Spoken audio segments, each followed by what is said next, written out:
Hello বন্ধুরা, welcome back বাবাই খুশি ব্লগ। আজকে আমি একটা রেসিপি নিয়ে আইছি, আর সেইটা হইলো ধাবা স্টাইলের চিকেন রেসিপি।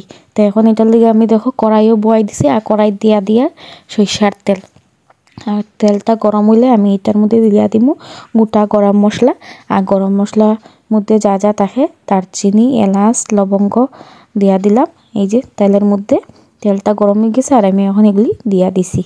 তো এইটা একটু গরম হইলে আমি এটার মধ্যে দিয়া দিব তেজপাতা, আর তেজপাতাটা দিয়া আমি সম্বাসটা নাড়া দিমু। আর এই দেখো আমি এখন তেজপাতাটা তেজপাতাটা দিয়া দিছি। এখন আমি একটু নাড়া দিয়ে সম্বাসটা লাল লাল করে লিমু। তো এখন দেখো আমি সম্বাসটা আমার হয়ে গেছে, আর এখন আমি এটার মধ্যে দিয়া দিছি এই যে পেঁয়াজটা আমার ভাজা ভাজা হয়ে গেলে আমি এটার মধ্যে দিয়া দিমু রসুন, আদা বাটা, কাঁচা লঙ্কা বাটা। তো এই দেখো আমি পেঁয়াজটা লাল লাল করিয়া বাজিয়া পেঁয়াজটা আমি একদম কুচি কুচি করিয়া কাটিয়া লইছি। যত কুচি কুচি হইব রান্নাটা খাইতে টেস্টি হইব, আর দেখতেও সুন্দর লাগে। তো এই দেখো আমি পেঁয়াজটা একটু লাল লাল করিয়া বাজি লইছি। আর এখন আমি এটার মধ্যে এই যে দিয়া রসুন বাটাটা দিয়া আমি এটা একটু নাড়া দিব। এই দেখো দুই টেবিল চামচের মতো রসুন বাটা দিছি, আর দিয়া এই দেখো আমি এখন এটার একটু নাড়াই। আর তো এটা একটু ভাজা ভাজা হওয়ার পরে এই যে আমি দিয়া দিলাম আদা আর কাঁচা লঙ্কা পেস্ট। তো এইটাও আমি একটু 2 টেবিল চামচের মতো দিছি, আর দিয়া এই দেখো আমি এখন এটারও ভালোটিকে নাড়াই। আর এটা ভালোটিকে কষানোর পরে আমি এটার মধ্যে একে একে সব মশলা দিমু। তো তার আগে আমি এটার মধ্যে এই যে টমেটো পিউরি পেস্ট করিয়া লইছি, এটা আমি দিয়া দিলাম। আর এরপরে এই দেখো আমি এটারে আবারও ভালো মতো কষাই। আর যত রান্নাটার মশলাটা কষানি হইব অতই টেস্ট হইব রান্নাটা। তো এই দেখো এখন আমি হলুদের গুঁড়া দিয়া দিছি 2 টেবিল চামচের মতো, আর দিয়া দিমু মরিচের গুঁড়া। এই যে মরিচের গুঁড়াও আমি 2 টেবিল চামচের মতো দিয়া দিমু। আর তারপরে এই যে দিয়া দিলাম জিরার গুঁড়াটাও আমি 2 টেবিল চামচের মতো দিছি। আর এই যে দিয়া দিলাম এখন লবণ। তো সব মশলা আমার দেওয়া হয়ে গেছে। এখন আমি এটারে আবারও কষাইয়া নিমু।